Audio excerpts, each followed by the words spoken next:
एकैछिन यो भिडियो हेरेर हाँसौँ है। यो लुगा लगेर बाटामा भिजाइदिनु भनेर छोडाएर लुगा पक्राएर दिन्छन्।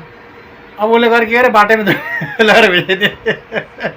अब आर्सु तर बाटो त खाली छ है, खै लुगा भन्दाखेरि बाटामा भनेर उसले बाटामा भिजाइदिए। गजब छ।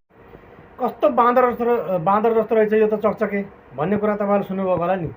साना केटाकेटीको घरमा या फेरि यस्तै चकचक गर्न थाले यताउता केही यस्तो भयो भने त्यस्ता कुराहरू लगभग हामीले गाउँघरतिर सुन्ने गरेका छौँ। हेर्नु त यो बाँदरको बच्चालाई त्यसै बाँदर त भनेको होइन होला। यो नरिवलको खोस्टाभित्र खै के चकचक गरेको यसले, के खोजेको हो, खै केही न केही खोजेको हुनुपर्छ सायद।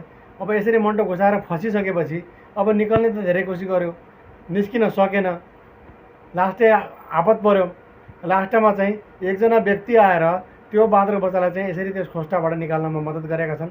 तपाईँहरू यस व्यक्तिलाई के भन्न चाहनुहुन्छ साथीहरू, आफ्नो कमेन्टमा आफ्नो भनाइ राख्नु होला। र मलाई त एकदमै मन छोयो यो व्यक्तिले चाहिँ यो बाँदरको बच्चाले जस्तै आखिर जस्तै जे हो भने बच्चाहरू चकचके त हुन्छन्, चाहे जसकै पनि हुन्, चाहे जनावरका हुन् चाहे मान्छेका हुन्, चकचके त अवश्य पनि हुन्छन्।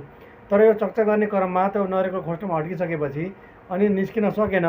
अनि अर्कोले चाहिँ कोसिस गरिरहेको थियो निकाल्न, उसलाई पनि अब कोसिस त गरेर थियो अर्को बच्चाले पनि, त उसले कसरी निकालोस्।